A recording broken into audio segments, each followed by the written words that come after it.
the army of the Demon King, who sought to bring ruin to the world, was ultimately wiped out by a mysterious group led by a single human. Before anyone even understood where they had come from, the group suddenly appeared in that world and rapidly gained overwhelming power. Alongside the Hakai, his strongest subordinates, the man crushed every enemy that stood in his path.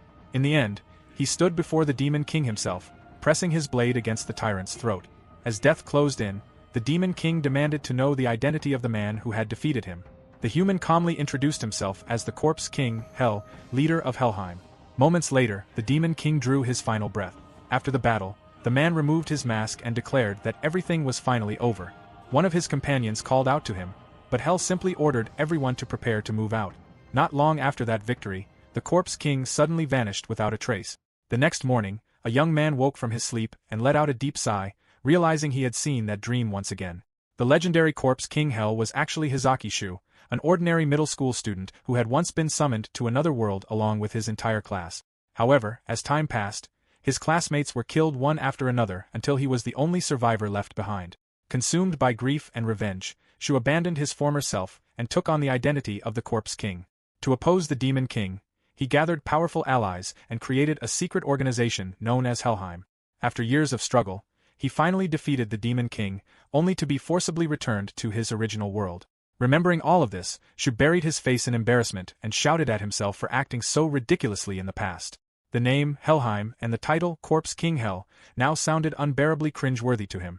After calming down slightly, he wished that his old Chunibu persona had disappeared together with the Demon King. But despite his embarrassment, the painful memories remained. Although only a month had passed in his original world, Shu had spent 5 long years fighting in the other world. None of his fallen classmates had returned with him. His close friends, the girl he once liked, and even the classmates he never got along with were all gone forever. Shu silently vowed never to forget them. He believed he had no right to forget the people who died while he survived. Slapping his cheeks to push away those thoughts, he reminded himself that today was supposed to be his high school graduation ceremony. No matter how heavy his survivor's guilt was, he had to continue living. However, the moment Shu opened the door to leave, the scenery around him suddenly changed. As he looked around in shock, he immediately recognized the place before him. It was the exact same unforgettable beginning from 5 years ago. Just as Shu tried to process everything, a familiar voice suddenly called out to him, saying that it had been a long time. Startled, he quickly turned toward the source of the voice and saw a woman he recognized immediately, the goddess herself. The goddess greeted him by his full name, Hizaki Shu, before teasingly adding the title, Corpse King. Shu instantly protested, telling her to stop calling him that. Without wasting another second, he demanded to know what she wanted from him now. He had already defeated the Demon King, so there should have been no reason to summon him again. The goddess casually explained that an organization called Helheim was currently running rampant throughout her world. Because of that, Shu needed to do something about it. Confused, Shu questioned her statement, but the goddess repeated herself, clarifying that she meant the very same Helheim, the secret society he had personally created. Embarrassed and irritated, Shu raised his voice and told her he understood already, so she could stop repeating the name. The goddess ignored his frustration and explained that it had taken her a very long time to locate him again among countless different worlds. Shu replied that he had been forcibly sent back to his original world, so he had no idea what was happening over there. The goddess admitted that she already knew that, which was precisely why she had summoned him personally. According to her, the members of Helheim were causing such massive trouble that only Shu could take responsibility and stop them. She then abruptly changed the subject and announced that they should send him back immediately. Casually, she even asked if he would mind being dropped into a random location.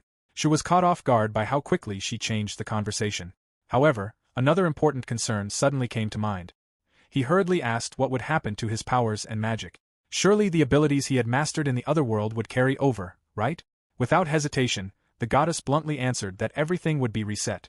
The powerful ice magic Shu had refined to perfection, along with the unique abilities that once made him feared as the Corpse King, would all disappear. Hearing that, Shu fell completely silent. The goddess explained that it could not be helped. Anyone who left that world would lose the powers tied to it.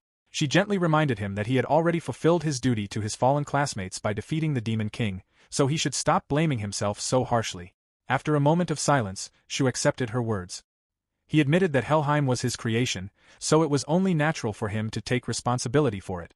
However, he then asked about the seals placed upon its members. The goddess revealed that the seals were already gone. Even so, she reassured him that there was no need to worry. According to her, the members of Helheim trusted Shu deeply enough that, even without the seals, they would still honor their promises and remain loyal to him.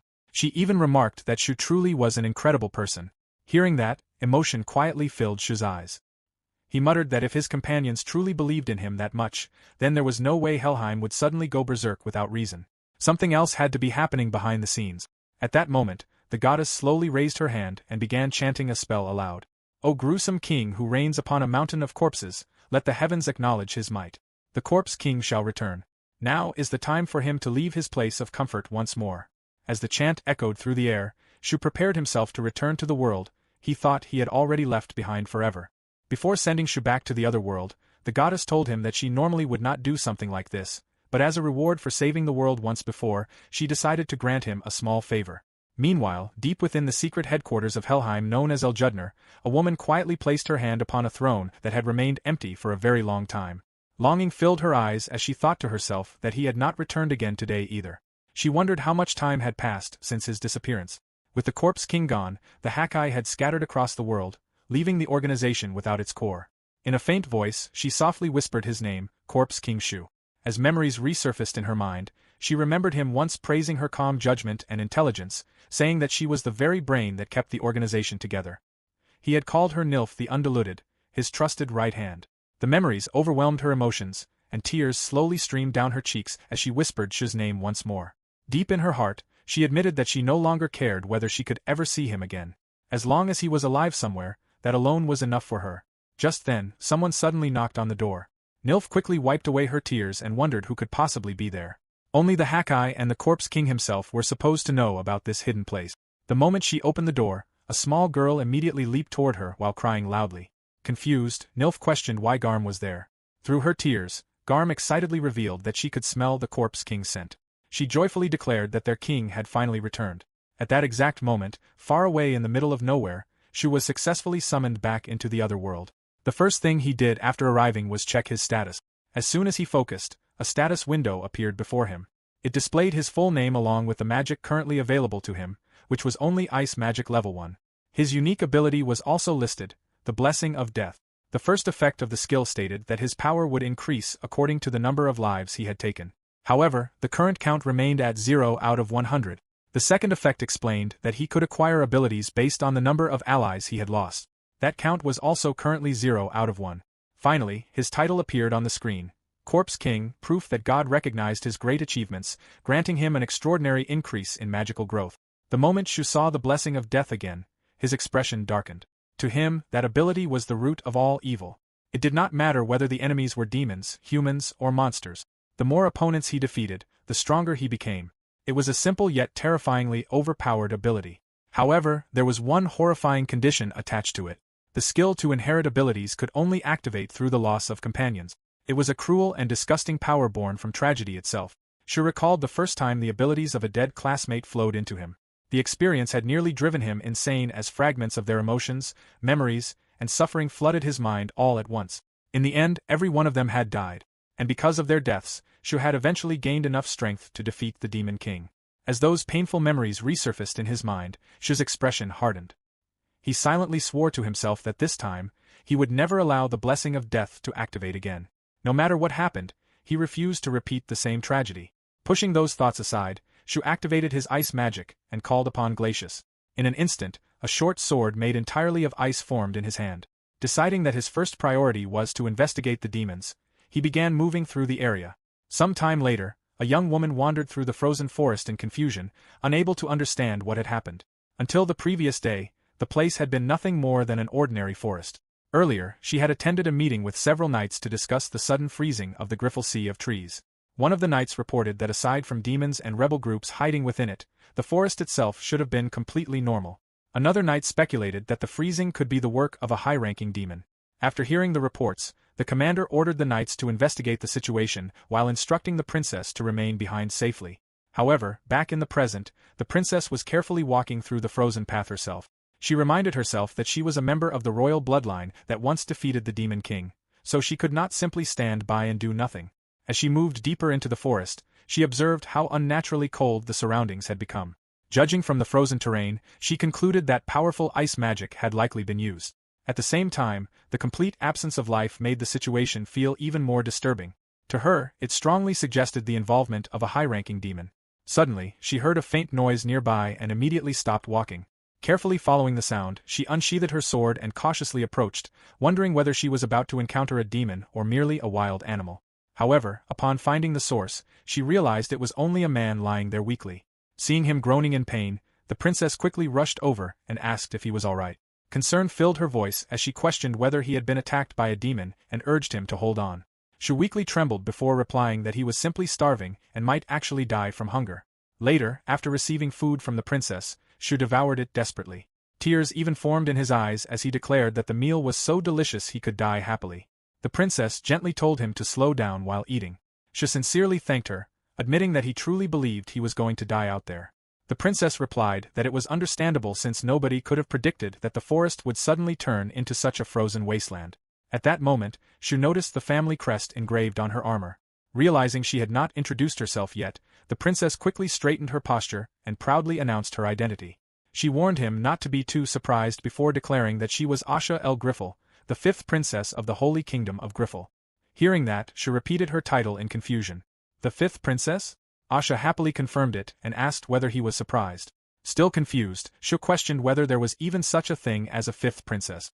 Asha proudly replied that there certainly was, and that she stood right before him. She then proudly proclaimed herself to be a descendant of the royal family that defeated the Demon King 180 years ago. The moment Shu heard those words, his expression immediately changed. He quickly stopped her and muttered to himself in disbelief. The royal family that defeated the Demon King 180 years ago. Unable to comprehend the meaning behind those words, Shu felt confusion rapidly spreading through his mind. Asha tilted her head in confusion as she watched Shu muttering to himself non-stop. Wondering what was wrong with him, she asked if he had perhaps lost his memory. Then, realizing she still did not know his identity, she asked for his name. Shu was just about to answer when a sudden voice sharply warned them not to move. In the very next moment, several armed men emerged from the surroundings and instantly surrounded the two of them. Before Shu could react, a sword was already pressed tightly against his neck. The man holding the blade repeated the warning, threatening that Shu would die the moment either of them made a move. Asha immediately demanded to know who they were. She also questioned whether they were responsible for freezing the entire forest. One of the men calmly stepped forward while addressing her by her full name. He remarked that freezing the forest had unexpectedly allowed them to catch quite a valuable target. The man then formally introduced himself as Lucas, a high-ranking member of the intelligence division within the secret society Helheim. With a polite tone, he stated that it was a pleasure to make her acquaintance. The moment Shu heard the name Helheim, his expression subtly changed. Quietly repeating the name to himself, he let out a small sigh before coldly remarking that this was going to become a serious problem. The men quickly tied Asha down with ropes and forced her onto the ground. Lucas smugly explained that they had expected the royal family of the Holy Kingdom to investigate any major disturbance in the forest. He mocked her by saying they had managed to catch a clever wild boar, along with an unexpected bonus. Lucas assured Asha that she would be treated with respect, though he hinted that he might ask her to accompany him whenever he was alone. Asha's face filled with disgust and anger. She called Lucas scum and shouted that he deserved to die 10,000 deaths. Lucas merely sighed before signaling his men. In the next instant, one of them kicked Shu in the head, sending him crashing to the ground as the others continued beating him mercilessly. Asha desperately begged them to stop, insisting that Shu had nothing to do with the situation. Nearby, Lucas calmly remarked that he had heard about Asha's strong sense of justice and martial arts skills despite her appearance. That was exactly why hurting Shu was the perfect way to control someone like her. Amid the chaos, Shu suddenly spoke up and casually asked who Lucas even was. The question immediately made Lucas stop. He demanded that Shu repeat himself. Shu simply replied that he did not know him. Muttering the words intelligence and Lucas in confusion, Shu only irritated him further. Lucas's face twisted with rage as he began violently beating Shu again. He shouted that everyone in this era should know the name Helheim. Declaring himself one of its high-ranking members, Lucas pointed proudly toward the frozen forest and claimed it as proof of his power, calling himself Lucas of Intelligence. Asha shouted at him to stop attacking Shu, but Lucas responded by kicking her instead. Grabbing her roughly by the hair, he declared that she would be punished for her defiance. He proudly described Helheim as an atrocious and inhumane organization that controlled the world from the shadows, proclaiming that he would personally teach her the meaning of terror. At that moment, Shu calmly interrupted him and stated that there was no such person. Lucas froze in confusion and fury. Shu repeated himself, saying that there was nobody like Lucas in Helheim. Then, to everyone's shock, he effortlessly tore apart the ropes binding his hands. One of the men gasped in disbelief, unable to understand when Shu had freed himself. Shu let out a sigh and complained that they would not stop talking long enough to listen. He explained that secret societies were supposed to stay hidden in the shadows, not openly brag about themselves. According to him, calling themselves atrocious and inhumane only made them sound lame. Lucas could only stare at him speechlessly as Shu continued lecturing them. He explained that a true secret organization should operate from the shadows, hide its motives, and remain mysterious. Otherwise, if everyone in the world already knew about them, then they were not really a secret society at all. After letting out another sigh, Shu admitted that, regardless of everything, he was relieved that they were not actually responsible for the strange incident in the forest. Irritated by his attitude, Lucas angrily demanded to know what he meant by that. Shu calmly explained that true high-ranking members of Helheim never revealed their names. According to him, anyone who broke that rule was unworthy of belonging to the organization in the first place. The moment he finished speaking, Shu activated his ice magic. In an instant, every man surrounding them was frozen solid. Turning his gaze toward Lucas, Shu casually remarked that Lucas already knew the truth himself, that he was not the one responsible for freezing the forest. Shu then revealed, without emotion, that he had taken a total of 1,458 lives during the single month he had spent there. Hearing those words, Lucas froze in terror as ice slowly spread across his body. Shu quietly muttered that Lucas could never understand what those numbers truly meant, and that was exactly why he could never be part of Helheim. He coldly ordered Lucas to die. With a simple flick of his finger, the frozen men instantly shattered into countless icy fragments. Shu warned them never to recklessly use the name of Helheim again. Moments later, Shu suddenly paused in thought. He wondered if Helheim had truly become that famous throughout the world. The realization made him embarrassed, especially because the name sounded exactly like the kind of dramatic fantasy he would have invented himself. His face turned red from sheer embarrassment at the thought. Sensing movement nearby, Shu turned around and saw Asha cautiously pointing her sword at him. Trembling slightly, she demanded to know if he was the one responsible for turning the forest into its frozen state. Without hesitation, Shu apologized and admitted that he might have overdone things a little. Asha immediately stopped him and began questioning him seriously, demanding to know his true objective and why he was doing all of this. Shu simply answered that he was killing demons, or at least that was what he believed he was doing. In his thoughts, Shu reflected that even though the Demon King had already been defeated, demons still wandered the world and continued slaughtering innocent humans. If his goal was to destroy them, then surely the princess would eventually understand his actions. Noticing how badly Asha's hands were trembling, Shu gently told her not to be afraid. Asha quickly denied it, insisting that she was not scared at all. Shu only smiled before introducing himself properly, claiming that he was merely an ordinary human. The moment Asha heard his name, her eyes widened in shock. Shu then stated that it was time for him to leave because there was something important he needed to do. Casually waving his hand as he walked away, he promised that he would repay her kindness someday, assuming he remembered. Asha remained standing alone in the frozen forest, quietly whispering his name along with the infamous title of the Corpse King. He was known as the enemy of the hero, the legendary figure who had slain the Demon King and become the ancestor of the Griffel royal family. The Corpse King had battled the hero countless times and, above all else, was remembered as a great sinner who had personally killed 32 of the hero's companions. Staring down at her trembling hands, Asha admitted to herself that she stood no chance against him in her current state. However, if that man truly was the Corpse King, then she had no choice but to defeat him someday. Swearing upon the honor of the royal family, Asha silently vowed that she would bring him down no matter what. A man reacted in shock upon hearing that the sea of trees belonging to the Griffel kingdom had completely frozen over. Beside him, a robed figure explained that the phenomenon was neither natural nor caused by ordinary magic. However, such a thing might still be possible if it had been done by the Demon King or one of the high-ranking demons. Hearing this, the other man could only stare in disbelief. The robed figure quickly added that it was merely a baseless theory for now before instructing them to inform the emperor to wait for further news. The two men immediately acknowledged the order and left at once. Once they were gone, the robed figure quietly muttered that there was no doubt about it. They had been waiting all this time for him, the Corpse King Helsama. At that moment, the mysterious figure removed her robe and excitedly revealed herself as Nidhogg. Screaming with joy, she declared that she was finally going to meet the Corpse King herself. Meanwhile, deep within the frozen forest, Shu silently stared at his status window. He realized that the blessing of death had not changed much from before. First came 100 lives, then 1,000, then 2,000. With every growing mountain of corpses, he would continue rising to greater heights until killing demons eventually became second nature to him. Shu repeatedly muttered the word kill under his breath. However, he quickly shook his head and told himself that there was no point dwelling on such thoughts. Suddenly sensing someone nearby, Shu calmly called out and ordered whoever was hiding to reveal themselves, saying that he already knew they were there. Yet no response came.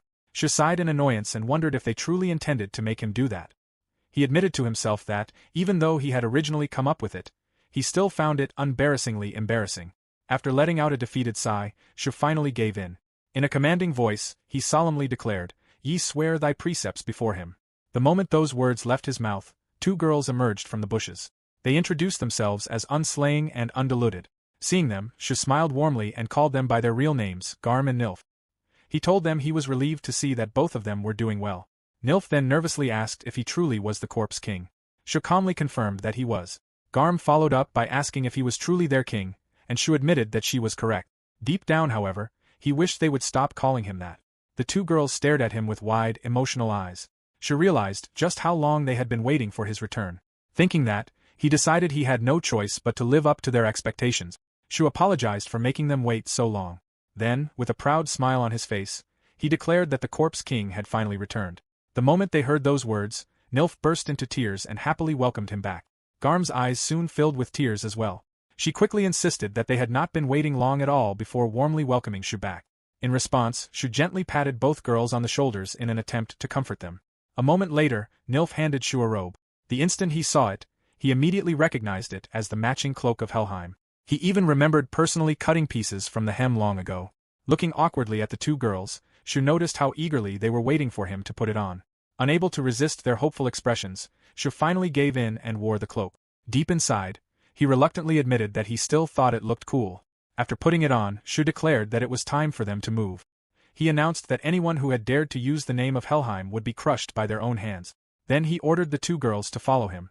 Garm and Nilf immediately answered in unison, declaring that everything would be done according to the will of their king. The moment Shu heard those words, he suddenly dropped to his knees. Startled, Nilf hurriedly asked what was wrong. Shu quickly reassured them that he was fine. He explained that he simply felt as though a part of him had died inside. In his thoughts, he blamed his old Chunibu phase for creating such embarrassing catchphrases in the first place. Even so, despite all the embarrassment he felt, Shu quietly admitted to himself that he was truly glad to have returned. Once again, tears streamed down Garm and Nilf's faces as Shu told them that he had finally come back. Meanwhile, somewhere nearby, a powerful demon silently watched everything from the shadows. As rain poured heavily outside, the group remained inside the cave while Shu explained that he was the one responsible for freezing the Griffle Sea of trees. He also described the path he had taken to get there.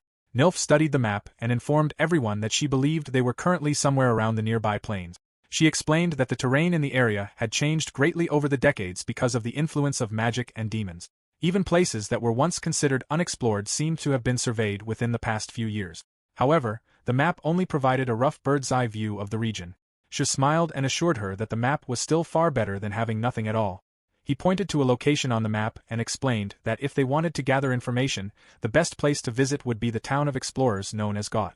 Nilf agreed immediately, saying that it sounded like a good idea. Garm excitedly repeated the name Got, mentioning that it had been a long time since she last visited the place. Shu quietly remarked that where people gather, information gathers as well. He believed they might find clues there about the individuals claiming to be Helheim and causing trouble wherever they pleased. Garm looked at him with admiration and commented that their king was truly incredible. To her, he sounded just like an ordinary man, making him a great actor. Nilf called out to Garm and confidently declared that there was nothing their king could not do.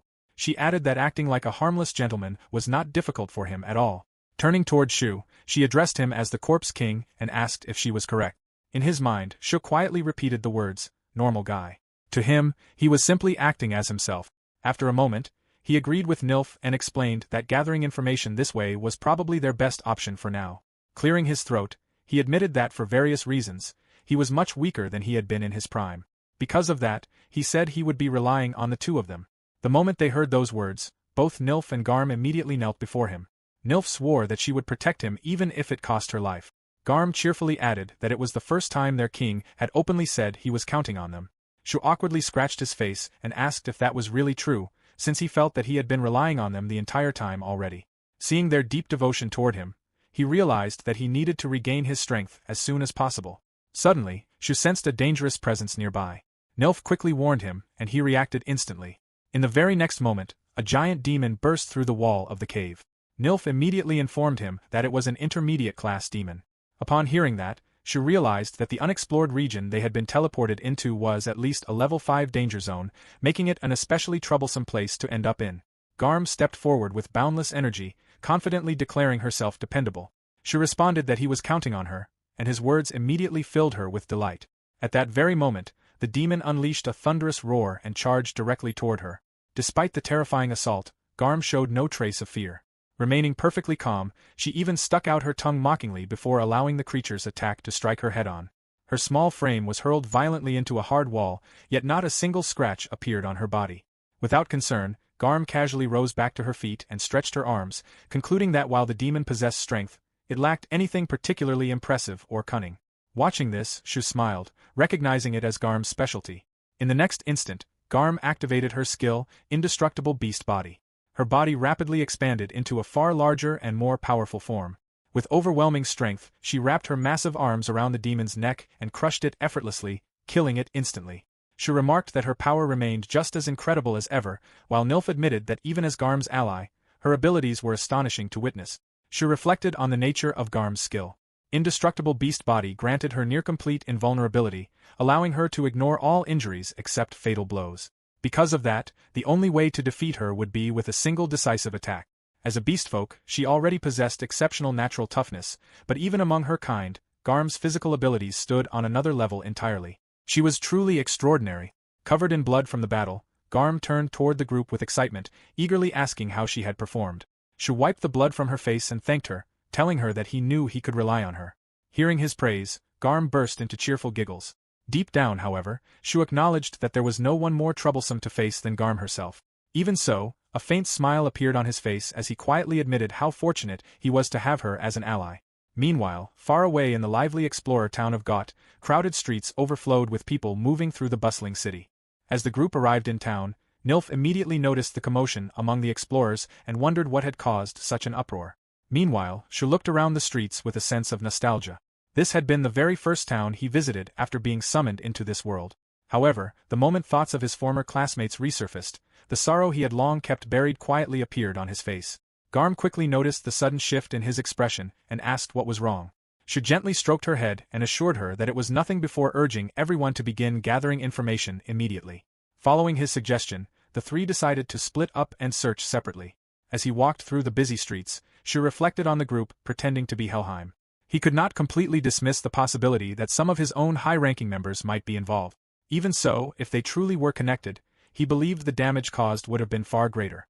Realizing there was no point dwelling on unnecessary suspicions, he forced himself to focus instead on understanding the imposter's purpose, behavior, and movements. Those were the things he needed to uncover first. The moment he entered the crowded area, Shu carefully observed the people around him. Blending naturally into the flow of explorers and townsfolk, he searched for someone approachable who might be willing to talk.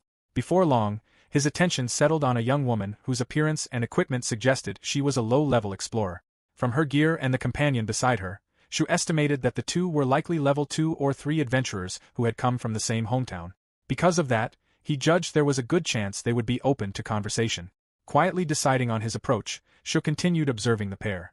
The young woman let out a sigh and called out to her companion, Ando, scolding him for drinking too much. Moments later, Ando abruptly stood up, apologizing as he staggered away, claiming he was about to throw up. Concerned, the woman asked if he was all right and whether she should accompany him, but Ando reassured her that he would be fine before stumbling off alone. The instant the man disappeared from sight, Shu calmly seized the opportunity and approached the woman. He casually asked whether she was alone, but she quickly brushed him off, explaining that she was drinking with a male friend. Ignoring her attempt to dismiss him, Shu calmly insisted that he would only sit for a moment. The woman turned toward him in disbelief, clearly ready to object, but Shu remained composed as he explained that he merely wanted to ask her a few questions.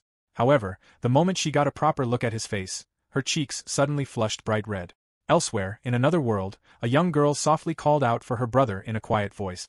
Lost in her thoughts and unaware of the gazes around her, she reflected on how her brother had failed to wake up at his usual time that morning, making her wonder whether he would be all right. Just then, a boy approached her, greeting her warmly and wishing her good morning while calling her Hizaki. Hizaki casually returned the boy's greeting. He mentioned that school would end early that day and began asking if she would like to spend time with him afterward.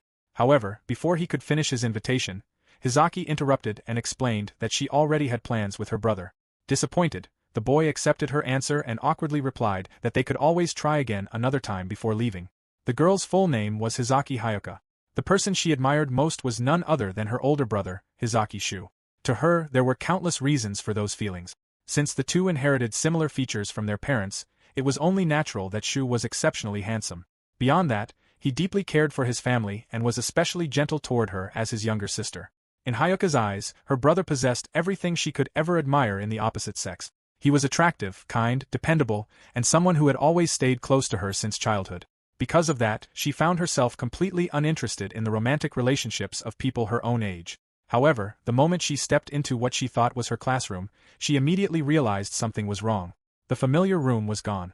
Instead, she and all of her classmates had somehow been transported into a vast white space that stretched endlessly in every direction. The students instantly fell into confusion and panic. Voices rang out one after another as they demanded to know where they were. Some shouted in fear while others looked around desperately for answers. Despite her own confusion, Hyuka managed to remain calmer than the others.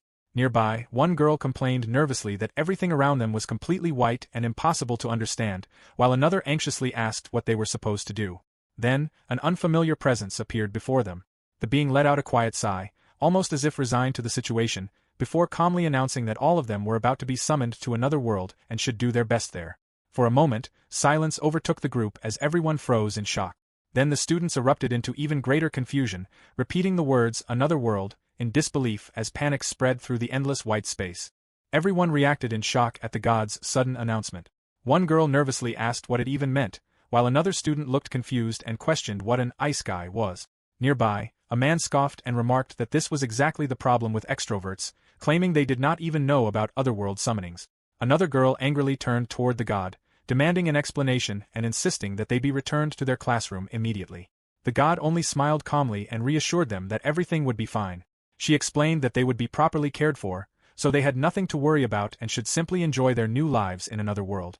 At that moment, Hyuka raised her hand and interrupted the conversation. She firmly stated that she did not want to go. In response, the god revealed that she had not been the one who forced the summoning. Instead, the people responsible were the locals from the other world who had called them there. The god then cheerfully shifted the mood and announced what she called the fun part. She explained that every person who chose to travel to the other world would receive a unique ability, a special power or skill. According to her, they were expected to use those powers to help fulfill the goals of the people who summoned them. Beyond that, however, they were free to live however they pleased. She tempted them further by saying there would be no studies or work waiting for them there. Instead, they could spend their lives pursuing romance, wealth, fame, or anything else they desired. She then explained that they would be transported one at a time in the order they touched the glowing sphere before them, inviting them to begin whenever they wished. The moment she finished speaking, several students immediately volunteered to go. Excitement quickly spread throughout the group as students rushed toward the sphere, shouting over one another and demanding to go first. One boy enthusiastically yelled that he wanted an overpowered skill. The same boy who had spoken to Hyuka earlier approached her once more and suggested that they should go together. However, Hyuka quietly told him to go on without her, explaining that she wanted to think alone for a while. The boy fell silent for a moment before reluctantly joining the others. As more and more students disappeared one by one, the god eventually turned back toward Hyuka and asked if she truly had no intention of going. She reminded her that the gateway would soon close. Hyuka then asked what would happen if she refused to go entirely. The god explained that if she chose not to enter the other world, she would remain trapped in the endless white void forever. Hearing that, Hyuka pleaded with the god to send her back home instead. However, the god simply replied that she could not do that. Hyuka then calmly asked what would happen if she killed the god. The question caught the god off guard, causing her to react in surprise as she nervously remarked about how frightening Hyuka was and questioned how she could even think of doing such a thing. However, the god soon admitted that it would not matter anyway, because she could not die. Hearing that answer, Hyuka fell silent and quietly sank into deep thought. After a moment, the god suddenly asked for her name. Hyuka introduced herself with her full name, and the instant the god heard it, her expression froze in visible shock. The god then exclaimed in realization, saying that now she understood. She went on to mention that Hyuka's brother had disappeared for about a month some time ago. Hyuka immediately reacted in shock upon hearing those words. Noticing her reaction, the god asked if she had guessed correctly, then added that the answer to that mystery lay ahead of her. Hyuka's mind raced as she wondered how the god knew about her brother's secret. If her brother had truly returned before, then perhaps there was still hope for her as well. She asked once more if it would be possible to return home after the god's goal had been fulfilled. The god answered that such a thing had happened in Shu's case. At that moment, Hyuka immediately understood the truth. Traveling to the other world was essentially a one-way journey with no guarantee of ever coming back. Even so, without showing hesitation, Hyoka stepped forward and placed her hand on the sphere. The god quietly watched her actions and smiled faintly to herself, wondering just how many of them would survive this time. The scene shifted to the guild. She told the girl that he had only recently arrived in town, but it already seemed like some kind of commotion was taking place. Curious, he asked if she knew anything about it. The girl explained that an intermediate demon had apparently appeared within the level 3 unexplored area known as the battlefield cage. Since then, there had been a string of missing person cases connected to the area. She repeated her words in surprise, questioning how such a thing could happen in a place like this. He then asked if she herself was alright. The girl immediately turned red and quickly looked away. In a trembling voice, she continued explaining that the demon was said to be clad in armor-like equipment, and many people believed that demons were behind the disappearances. She nervously suggested that if Shu was interested, he should check the missing persons request board. Hearing this information, Shu fell into deep thought. Meanwhile, the girl could not help staring admiringly at his face. However, when Shu suddenly turned toward her, she jumped in surprise. Shu then mentioned that he had one more question. He asked if she knew about Helheim. The girl wondered if he meant the organization that had recently become widely known throughout the empire. Shu confirmed that it was probably the same one and asked if she knew what sort of activities they were involved in. The girl explained that the group seemed to be pursuing the wishes of the demon tribe or something similar. According to rumors, they had continuously been abducting, robbing, and massacring people across the empire. Because of that, she believed they would eventually become wanted throughout the entire continent. After hearing her explanation, Shu let out a heavy sigh and quietly repeated the words, "Sooner or later, huh?" He then thanked the girl sincerely, telling her that she had been a great help. The girl blushed once again and shyly replied that if he was satisfied with the information, then she was glad. At that moment, Ando returned, causing the girl to immediately spring from her seat. She hurriedly asked if he was alright. Upon seeing her flushed face, Ando curiously questioned why she looked so red. Embarrassed, the girl quickly turned toward where Shu had been standing, only to freeze in shock when she realized he had already disappeared. Her words faltered as she wondered where he had gone. Meanwhile, outside the building, Nilf walked through a narrow alleyway until she arrived at her destination. Entering without hesitation, she immediately demanded information from the men gathered inside. One of the men shamelessly stared at her body before asking how much money she had. He mockingly suggested that if she had none, he could still provide information in exchange for one night with her. However, before the man could even touch her, Nilf instantly vanished and reappeared behind him, catching everyone in the room completely off guard. The man froze in terror as cold sweat poured down his face. Nilf calmly repeated that she wanted information. She stated that she was willing to exchange either money or information in return, then coldly added that they should stop leaving around trash that failed to understand something so simple. Afterward, she turned her gaze toward a frail-looking man and addressed him as the chief. The frail man reacted in surprise as he realized that Nilf had immediately seen through him as the true master of the establishment. Nilf calmly stated that she wanted information regarding Helheim and that she wanted the freshest information available. The chief admitted that, unfortunately, there was very little concrete information to offer.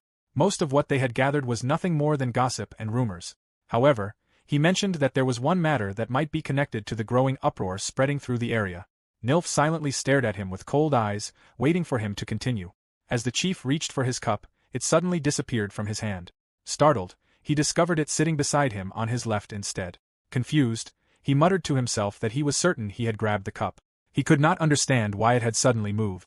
Slowly, the chief turned toward Nilf, suspecting that she had done something. Yet Nilf remained completely silent. At that moment, the chief was shaken to his core as he realized the truth. The rumors were real. She was the information dealer capable of controlling time. Unable to hide his shock, he declared that there would be no need for any exchange of information. To him, simply confirming her existence was already the greatest news imaginable. After some time, Nilf eventually left the establishment, disappointed that she had failed to obtain any useful information. Elsewhere, Garm wandered through the crowded streets while sharpening her senses to listen to the conversations around her. She complained that the city was far too noisy. Suddenly, certain words caught her attention. Someone mentioned Helheim.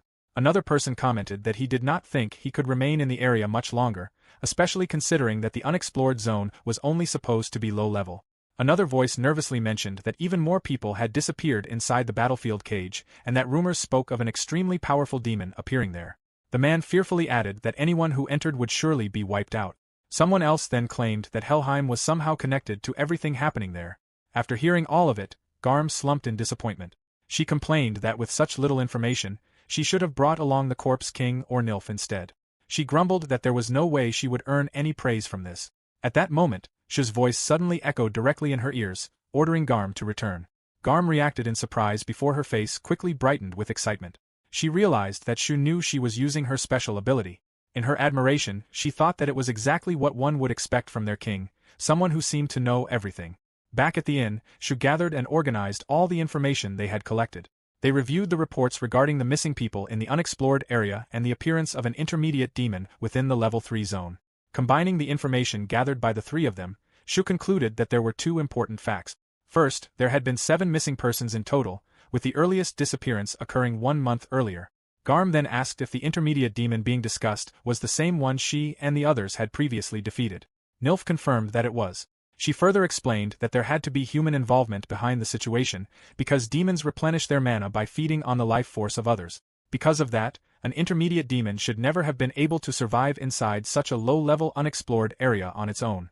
Hearing this, Shu realized the implication immediately. Someone had been feeding the demon. After reaching that conclusion, Shu decided that they needed to return to the battlefield cage. Meanwhile, deep within the battlefield cage, a hidden cavern stretched beneath the ruins of an ancient battlefield. 3 men carefully explored the dangerous area when they suddenly encountered the enormous body of a demon. However, what shocked them even more was the fact that the armored demon was already dead. One of the men wondered who could possibly have killed such a monster. Another observed that even among explorers, the individuals responsible could not have been ordinary people. He also noticed that the materials from the demon's corpse had not even been taken. The first man admitted that he did not understand what was happening anymore and suggested that they should simply return to town. However, the third man stopped them. Tears filled his eyes as he revealed that 2 of his friends had disappeared in the area. He pleaded with the others to help him recover his friend's explorer card. The man wearing glasses reluctantly agreed, and the third man began leading them deeper into the cavern. As they continued onward, the man with glasses eventually realized they had reached a dead end. Confused, he questioned whether the place was really supposed to be there. At that exact moment, the ground beneath him and the other man suddenly gave way. Both of them cried out in pain as they fell into a deep hole below. Looking upward, the man with glasses noticed that the third man remained standing safely above the collapse. He desperately called out, asking to be pulled back up. But before anything else, the first man noticed something horrifying nearby. Upon closer inspection, he discovered 3 corpses lying in the darkness. Confused, he muttered that the man had only mentioned 2 missing friends. Then he spotted an explorer registration card on the ground. Picking it up, he realized in shock that it belonged to the very man standing above them. With growing suspicion, he demanded to know who the man truly was. In response, the third man slowly smirked. His appearance suddenly twisted and transformed, revealing his true identity as a demon. The demon laughed with satisfaction, declaring the situation a tremendous success. Almost instantly, countless demon ants surrounded the trapped men. The demon welcomed them cheerfully, announcing that they had arrived at the breeding ground of demons. He claimed it was a pleasure meeting them for the first time. The men screamed in terror as panic overwhelmed them. The demon then introduced himself as the 57th High Demon, known as President Os. Mockingly, he declared that for both their meeting and their farewell, they should celebrate with blood. High demons were beings whose intelligence rivaled or even surpassed that of humans. They were creatures of pure malice that served the demon king and preyed upon humanity. Their hierarchy ranked from highest to lowest as king, prince, duke, marquis, earl, and finally president. However, Os was a special existence outside that hierarchy, a demon that gained strength through commanding and controlling other demons. Although he was not especially dangerous in direct combat, he possessed a cruel and cunning intellect. President Os also held the terrifying ability to transform himself and other living creatures. As he spoke, Os ordered the humans he had already transformed into demons to rise. The cavern soon echoed with his sinister laughter as he proudly declared that he had steadily been turning explorers into demons and had finally achieved this stage of progress. Although he admitted that it was unexpected for his masterpiece, the armored demon he had transformed, to be defeated, he remained confident. With so many mid-tier demons gathered together, he proclaimed that the awakening of the Demon King was near. President Os declared that their long-cherished wish was finally within reach. However, before he could finish speaking, one of the demons beside him was suddenly frozen solid in ice. Os immediately stopped speaking. A calm voice echoed throughout the cavern, questioning whether he had been too naive. The voice belonged to Shu, who had appeared together with Nilf and Garm standing behind him. Shu calmly remarked that he had not expected the culprit to be a high demon. Meanwhile, elsewhere in the world, Hyuka and the rest of her classmates had successfully been summoned. A commanding voice echoed through the grand hall, announcing that the final heroes had finally arrived. An elderly man stepped forward and welcomed them to the holy kingdom of Griffel. He introduced himself as Dart El Griffel, the king of the nation. The king then desperately pleaded for their help. He explained that the crystallization of malice had spread throughout the world, and because of that, he wished for them to stop the atrocities committed by Helheim. He begged the summoned heroes to use their powers to defeat the Corpse King. Afterward, the king introduced his daughter, Asha, explaining that she was a summoner chosen by the orb of another world. From that moment onward, she would serve as their guide. Among the summoned students, several boys quietly whispered to one another about how cute the princess was. Hyuka, however, watched everything in disbelief, feeling as though the king was simply forcing the conversation forward on his own without considering anyone's feelings. Asha then gracefully performed a polite curtsy and introduced herself once more as Asha El Griffel, the fifth princess of the kingdom. Addressing the students as heroes, she earnestly asked them to lend their strength to save their world. However, before anything else, she explained that they would first appraise everyone's special abilities. One of the summoned students looked confused and asked what she meant by special abilities. Another wondered if it referred to what the girl in the god t-shirt had mentioned earlier. Someone else excitedly guessed that maybe they would be able to shoot fire from their hands. From somewhere in the back, another student muttered that he wanted a completely overpowered cheat ability. Meanwhile, Hyuka quietly lowered her gaze and thought to herself that she simply wanted to return home. Not long afterward, the group finally arrived at the appraisal area. Asha cheerfully announced that they would now evaluate each hero one by one. The boy wearing glasses broke into a cold sweat and nervously wondered if they were really expected to fight. Eventually, it became Hyuka's turn. The moment she stepped forward, the surrounding area was instantly engulfed in ice. Frost spread across the ground as the temperature sharply dropped, causing even the nearby knights to shiver from the freezing cold. Everyone reacted in shock. Asha quickly called out to Hyuka and asked if she could use ice magic. She explained that such magic had already been lost in the modern age, and that currently, only the Corpse King was capable of using it. Hyuka casually replied, asking if that was truly the case. At that moment, a status window suddenly appeared before her eyes. It displayed her name as Hyuka Hizaki. Her usable magic was listed as Ice Magic Level 1, while her special ability was named Favored Princess of the Silver Star. The ability granted her increased magical and physical abilities whenever she fought within an ice-covered environment. It also provided automatic evasion and counterattack mechanisms. Her title was displayed as the Ice Corpse King's sister, described as proof of someone who had attracted the curiosity of a god.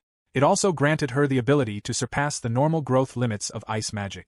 As Hyuka read through the status, she quietly murmured the words, Corpse King. Shu, my brother. At the mention of him, her eyes softened with longing as she whispered his name. At the battlefield cage, Os rejoiced as even more humans walked directly into his trap. The overwhelming magic power gathering before him was, in his eyes, the finest quality imaginable.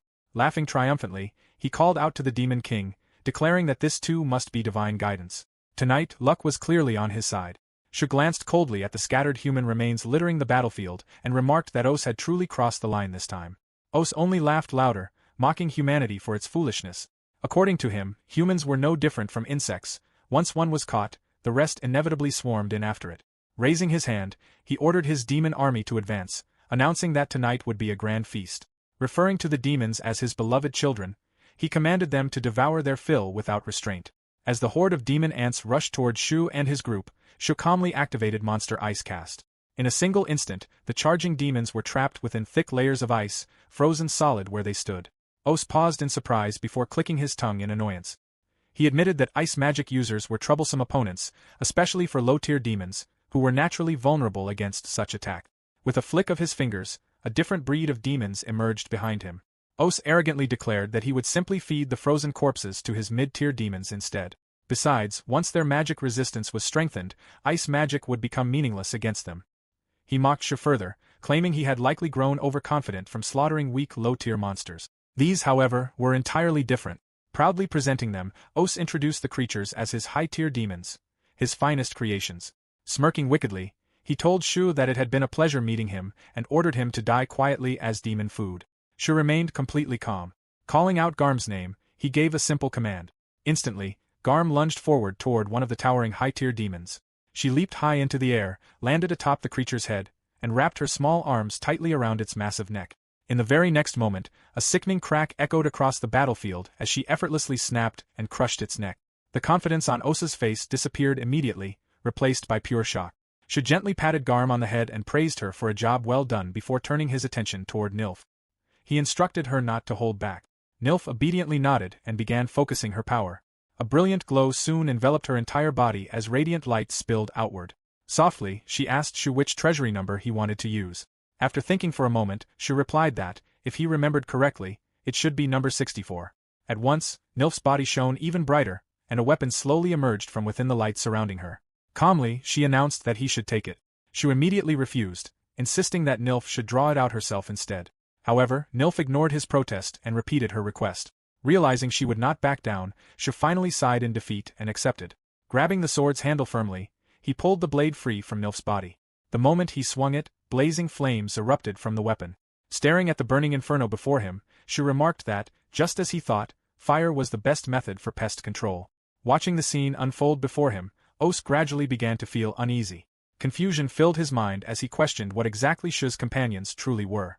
They could not possibly be ordinary humans. His gaze then shifted toward Shu's sword, and the moment he sensed the aura emanating from it, his expression stiffened. The blade carried the unmistakable scent of demonkind. Shu suddenly remarked that, now that he thought about it, Os's leopard-like face resembled that of the other demon they had encountered. Slowly, he raised the 64th flame sword horizontally before him. Calmly, Shu explained that he happened to have a highly skilled blacksmith working under him. With a faint smirk, he added that Os was about to be killed by a weapon forged from the materials of high-tier demons, so he really had no right to complain about it. However, Shu clarified that he had no intention of killing Os immediately. There were still several things he wanted answers to first.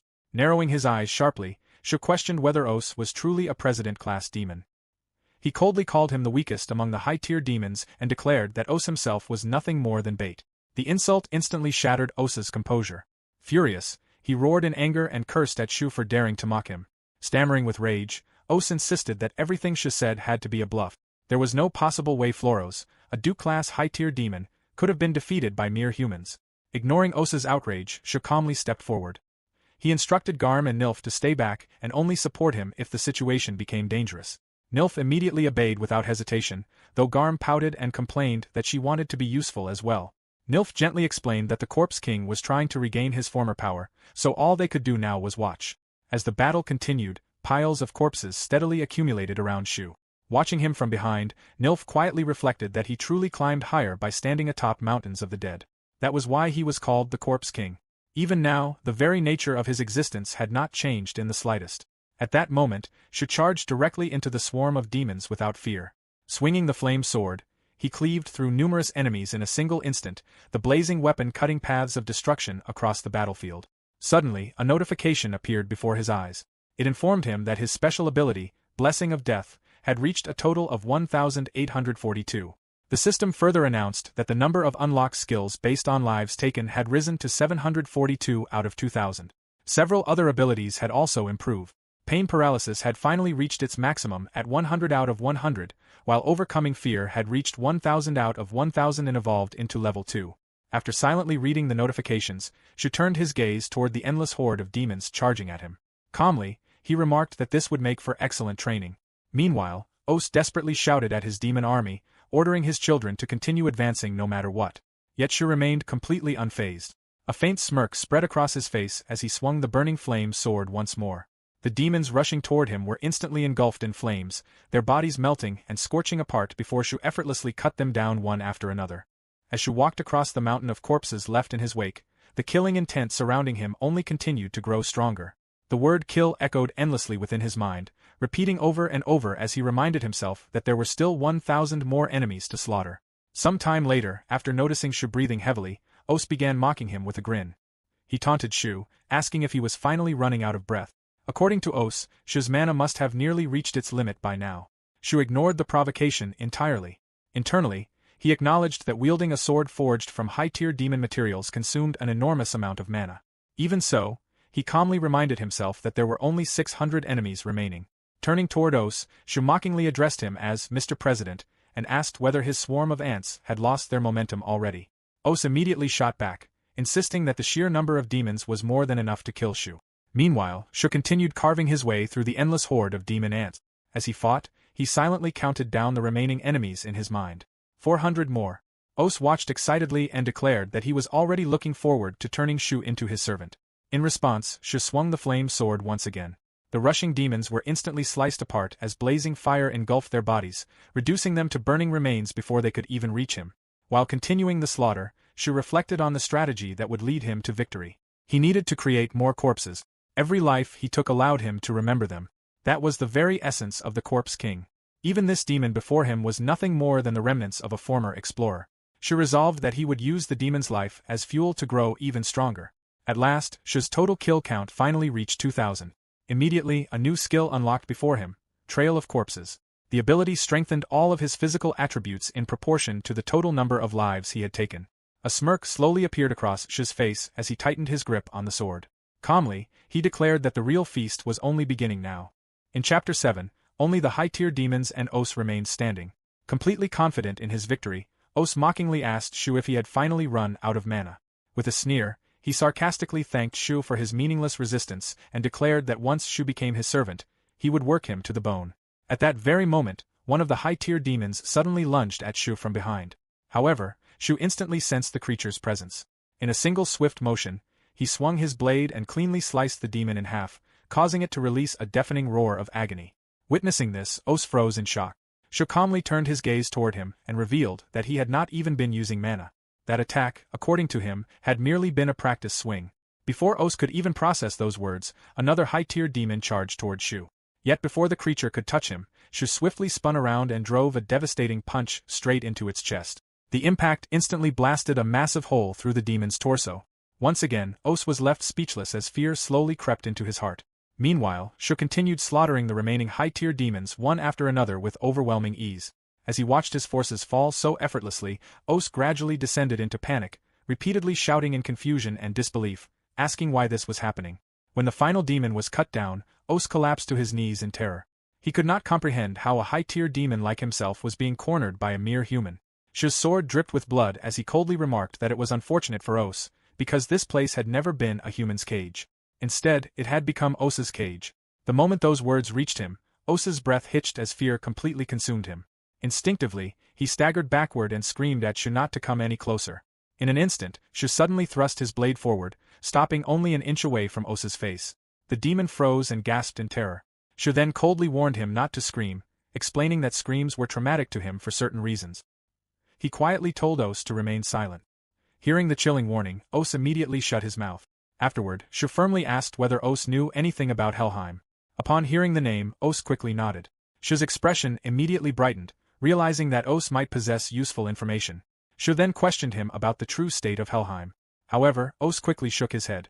Suspicious of the answer, Shu turned toward Garm and asked whether Os was lying. Using her sharp senses, Garm carefully listened to Os's heartbeat. After a moment, she concluded that his heartbeat remained steady, meaning he was telling the truth. Disappointed, Shu muttered that Os truly knew nothing.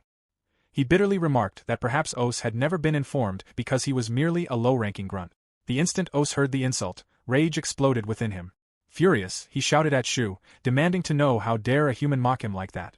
Consumed by anger, Os immediately slashed his sharp claws toward Shu. But before the attack could even reach its target, Shu moved in an instant and cleanly severed Os's arm. The demon immediately released a blood-curdling scream of agony as blood sprayed across the battlefield. Shu warned Os not to struggle, as there was no escape from the situation anymore. In desperation, Os quickly shouted for him to wait, insisting that even if he were killed, nothing would change. He declared that all humans would become powerless once the Demon King was resurrected. Hearing those words, Shu paused in surprise and questioned whether the Demon King was truly coming back to life again. The moment Os realized he had revealed too much, he immediately fell silent. Shu let out a sigh, finally understanding that the true objective of the fake Helheim was the Demon King's resurrection. With that realization, Shu raised his sword toward Os once more. Calmly, he remarked that he had already heard everything he needed to know and thanked the president for the information. Then, without hesitation, he bid Os farewell. In a single strike, Shu severed Os's neck, sending his head rolling across the ground. As the body collapsed, a small object rolled out nearby. Shu picked it up and identified it as material from a high-tier demon. Thinking practically, he decided it would be far more useful forged into weapons rather than sold off. At that moment, Garm excitedly praised him, calling him king and declaring how cool he looked. Nilf added that the corpse king who spread death wherever he walked was the very image of Shu himself.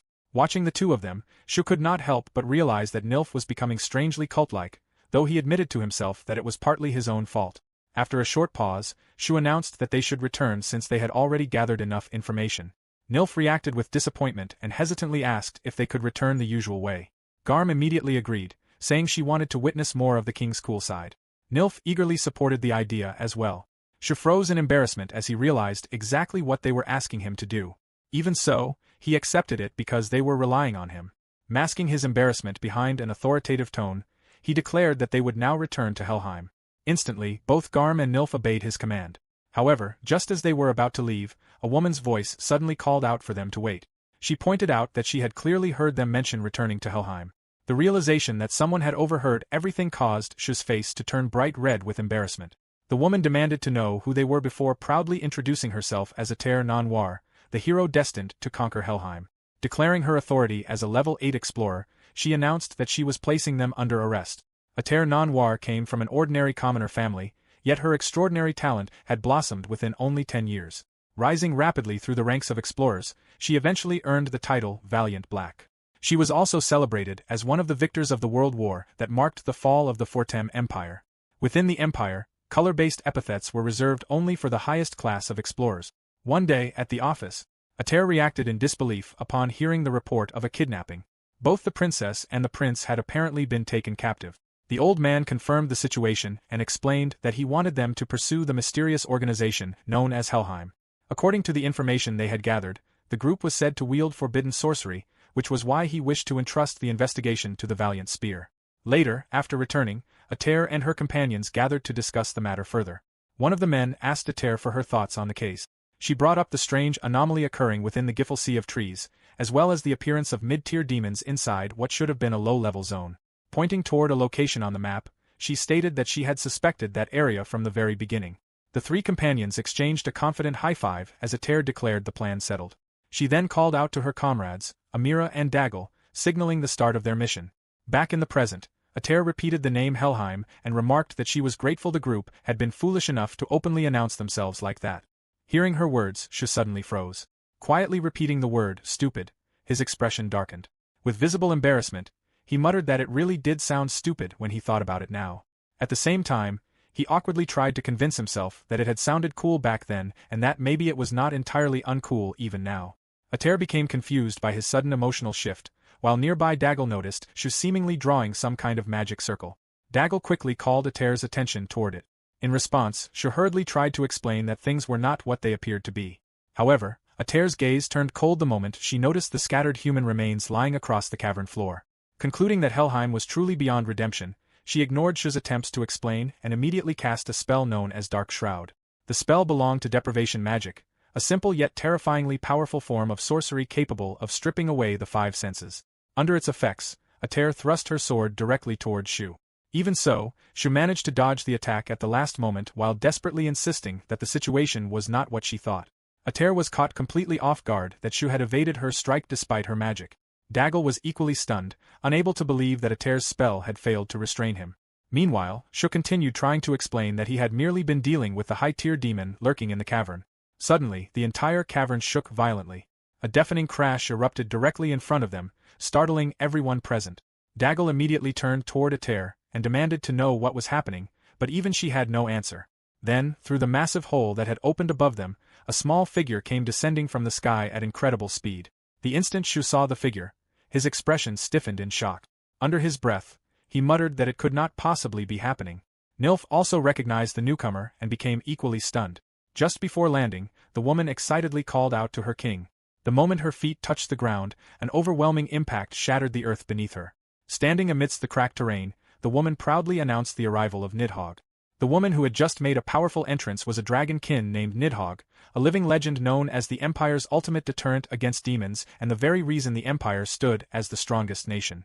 As she arrived, her gaze soon landed on Ater, who reacted with immediate surprise upon seeing her. Meanwhile, Nidhogg behaved as though nothing unusual was happening and casually questioned why Ater was there. Ater quickly fired back, insisting that the same question should be directed at Nidhogg instead. She pointed out that destroying an unexplored area could, in some situations, be considered an act of high treason. Although she doubted Nidhogg would fully understand her reasoning, she said it anyway before turning back toward Shu and demanding his surrender. According to Ater, the situation was obvious enough for him to realize there was no possible way for him to win. Daggle supported her warning, saying they were only advising them for their own good. Amira also agreed, explaining that the Emperor himself had dispatched the guardian dragon to subjugate them, something that should have made the seriousness of the situation perfectly clear. However, Nidhogg appeared completely puzzled by the conversation. She interrupted them and stated that they were mistaken, admitting she had no idea what they were even talking about. Hearing that, Ater stared at her in disbelief before attempting to explain again. She pointed directly at Shu and his companions, declaring that they were Helheim, the root of all evil. Then she pointed back at Nidhogg, reminding her that she was supposed to be the Empire's guardian dragon. Rather than understanding, Nidhogg only looked even more confused. Ater turned toward Shu once more and warned him that he had seen it for himself.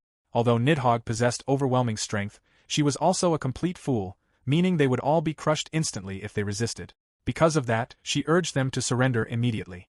Suddenly, Nidhogg innocently interrupted and questioned why she would ever crush her king. Ater froze in confusion at those words. Nidhogg casually explained that she did not care much about the Emperor, finding him noisy lately, and had simply ignored him because she had been far too busy searching for someone. Now that she had finally found that person, she seemed delighted. Confused by her statement, Ater demanded to know what she meant. Realizing exactly where the situation was heading, Shu quickly tried to stop Nidhogg before she could continue. However, Nidhogg cheerfully claimed that she understood perfectly. Then, with dramatic enthusiasm, she raised both arms and pointed directly at Shu while loudly proclaiming that he was none other than the king of Helheim and the king of the world itself. She declared him to be the Corpse King, Lord Hel. The moment those words echoed out, Ater and the others were left utterly stunned. Meanwhile, Shu internally screamed in frustration, mentally cursing Nidhogg for her stupidity. Ater immediately raised her sword toward the dragonkin and demanded to know if she was betraying the Empire. At the same time, Shu trembled with fury, once again muttering inwardly that Nidhogg was an idiot. Completely oblivious to the heavy tension surrounding her, Nidhogg innocently wondered if she had done something wrong again. With excitement sparkling in her eyes, she enthusiastically called out to her king, declaring that the time had finally come for his name to resound across the entire world. According to her, the days of hiding in the shadows were over. In response, Shu coldly called her name, instantly silencing her. He leaned in close and icily questioned whether she had forgotten the things he taught her simply because they had not seen each other in a long time.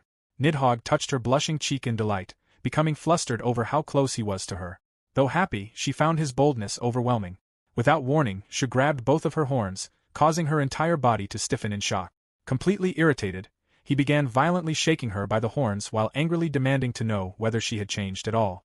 Nidhogg desperately cried out for him to stop, insisting that her horns were not handles and begging him not to shake them anymore. The woman currently screaming was Nidhogg, also known as the Unwasted, the strongest among the dragonkin.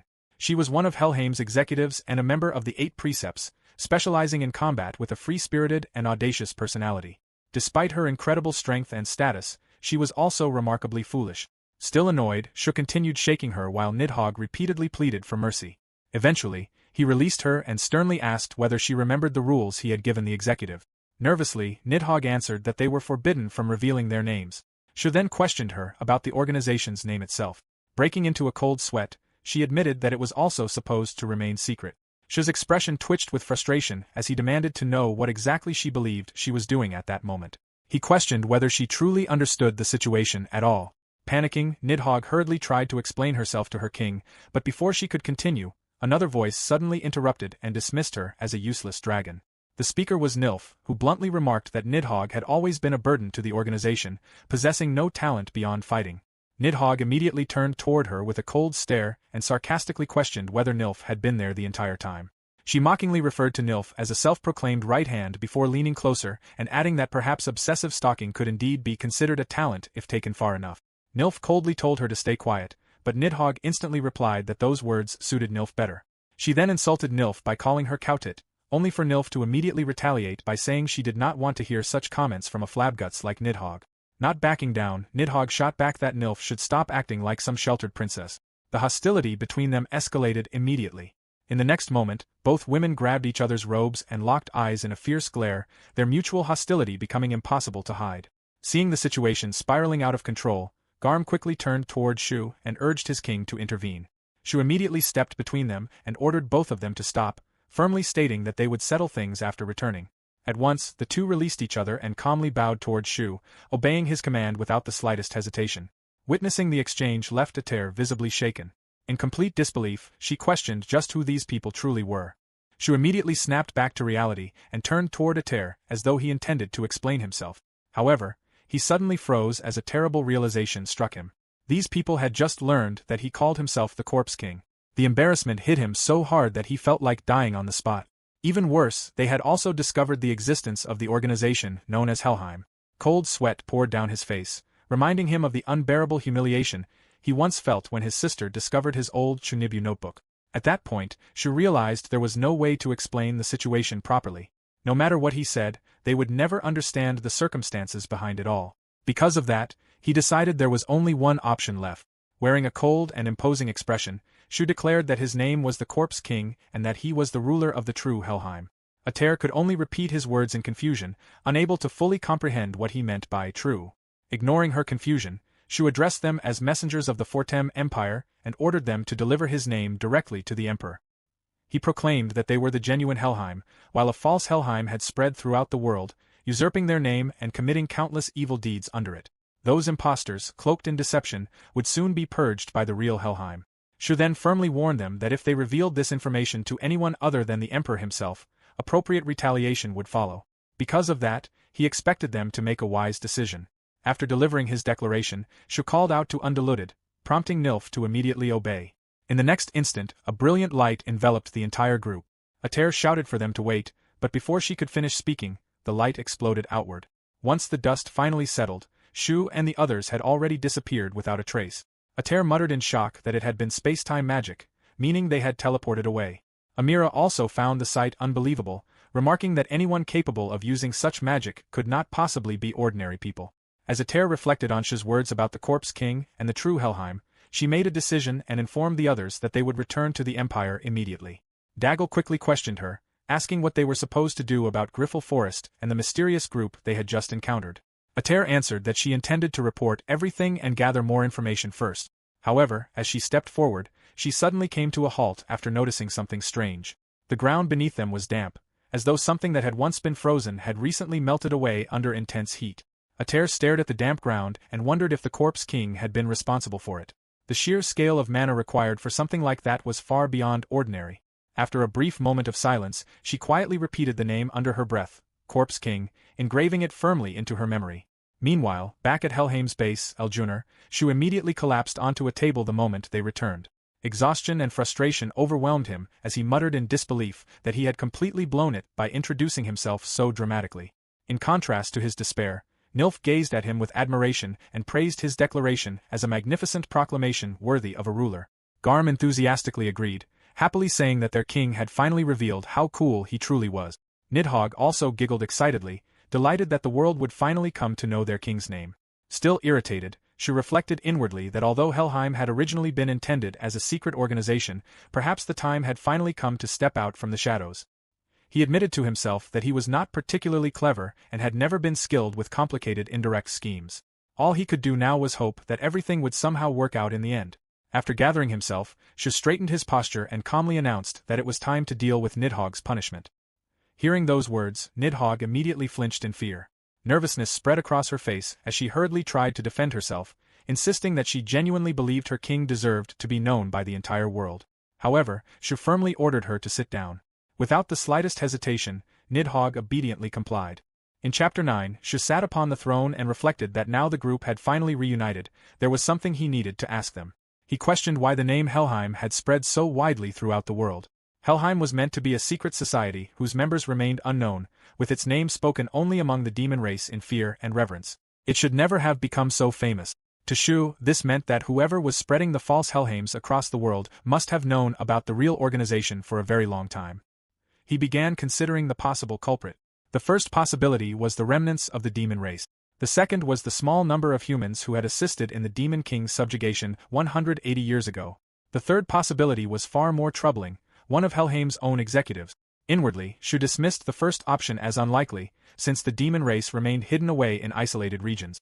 The humans connected to the second option had all signed strict non-disclosure agreements after the war. As for the third possibility, Shu did not want to believe it, yet the thought of a traitor within Helheim still lingered in his mind. Shu then asked the three of them directly if they had any recollection of how the name Helheim had spread. Deep down, he already believed they would not lie to him, making the question little more than a formality. The answer, in his eyes, should have been obvious. Yet after he asked, silence filled the room. He noticed Nilf hesitating, and immediately questioned what was wrong. At the same time, Nid, Garm, and Nilf all fell silent together, their uneasy expressions slowly revealing the truth before any words were spoken. Shu called out to them one by one, only to see guilt written clearly across their faces. In that instant, his suspicions were confirmed. Reminding Nilf of the precept he had given her when bestowing the name undiluted upon her, she repeated the rule that she must never lie to the corpse king. He demanded to know whether she understood it. Breaking into a cold sweat, Nilf finally admitted the truth. Everyone had been involved. Shu's eyes widened in disbelief. Nilf confessed that after the corpse king disappeared, the 8 precepts had panicked and spread the name Helheim in order to search for him. Hearing this, Shu let out a frustrated gasp. Nilf quickly tried to explain that they were not the ones currently causing chaos throughout the world, though they might have been the original source of the name's spread. Shocked, Shu demanded to know why they would do such a thing. Raising her voice, Nilf answered that it was because he had vanished without warning. They believed that if the name Helheim spread far enough, the corpse king himself might appear just to scold them. Garm hurried to reassure Shu that they had never revealed the corpse king's name directly. Nid also insisted that she had not spoken it aloud either. Shu immediately pointed out that she had literally just done so moments earlier. Inwardly, Shu struggled to believe that the 8 precepts, who had always upheld discipline so strictly, would resort to something like this. Yet as he thought more deeply about it, he began to realize there might have been a reason behind their actions. His eyes widened as the answer slowly came to him. Once more, Shu asked them a single question: what exactly did Helheim mean to them? Without any hesitation, Nilf answered that Helheim was the place where they could be together with the corpse king. Garm proudly declared that it was the name of the king's justice, while Nid described it as the symbol of her king's power. Hearing their responses, Shu finally understood the truth. To them, the name Helheim itself held little importance. What the 8 precepts truly cherished, the monsters who once had nowhere else to belong, was him. The realization struck Shu deeply. All this time, he had believed that his disappearance alone would not matter much, yet the emotions before him proved otherwise. Covering his eyes, Shu apologized for vanishing so suddenly. Garm immediately grew worried and hurriedly asked if he was hurt somewhere. Despite the tears forming in his eyes, Shu smiled gently as he stroked her head and assured her that he was fine, before apologizing once more. He sincerely thanked all of them for everything they had done. Nilf smiled tearfully, telling him that simply knowing he was safe was enough for them. She then declared that they were prepared to accept any punishment for spreading the name of Helheim. Garm and Nid immediately swore that they would accept punishment as well. Without warning, Shu grabbed Nid by her horns and began shaking her, pointing out that she had been the one who accidentally revealed the corpse king's name.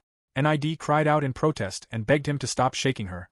Shifting to a more serious tone, Shu told them that he had no intention of punishing anyone. He was not even angry. To him, the name Helheim had never held much meaning in the first place.